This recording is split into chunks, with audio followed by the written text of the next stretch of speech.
आए थे मसान घाट में, तेल ले रहे थे तो उसी में विनोद सिंह थे, मुन्ना सिंह और रोहित सिंह और दो एक लड़का थे जो आके मेरे पे 5 गोली मारे। आपका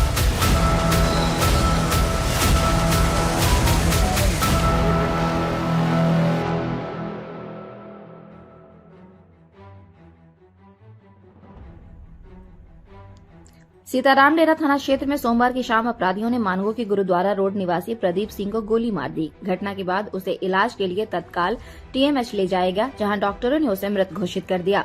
मिली जानकारी के अनुसार प्रदीप पर ताबड़तोड़ फायरिंग की गई है। प्रदीप के शरीर में 6 गोलियां लगी है, जो सिर, चेहरे, हाथ और पैर में है। फिलहाल पुलिस मामले की जाँच कर रही है। सरेशाम फायरिंग होने से क्षेत्र में सनसनी फैल गई है। मिली जानकारी के अनुसार प्रदीप सिंह भी आपराधिक चरित्र का व्यक्ति था और वह पिछले दिनों मानगो से भारी मात्रा में बरामद हथियार के मामले में फरार चल रहा था। पुलिस उसकी तलाश कर रही है। बोलिए, क्या हुआ आपके बेटे के साथ? बेटा गाड़ी चलाते हैं, ये लोग पीछे पड़ते थे कि इनको भी मार देंगे, इनको भी मार देंगे। तो मेरा बेटा सोचे कि हम तो कुछ किसी किए ही नहीं, काहे मारेंगे। इसी बात पे तो मेरा बेटा घर में तो आए थे मसान घाट में, तेल ले रहे थे तो उसी में विनोद सिंह थे, मुन्ना सिंह और रोहित सिंह और दो एक लड़का थे जो आके मेरे पे 5 गोली मारे। आपका लड़का का क्या नाम है?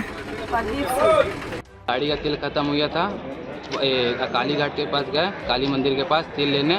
तब पीछे से राहुल सिंह मुन्ना, उसका भाई मोहित सिंह और अभिषेक सिंह अकेला आया, बुलेट से गोली चलाया। प्रदीप के घर के अंदर भाग गए।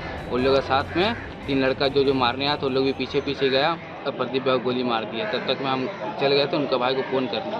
उनका पापा का नाम भी बोलिए। उनका पापा का नाम तो अभी क्या नाम बताया? विनोद सिंह भी था साथ में। उनका पूरा फैमिली थे।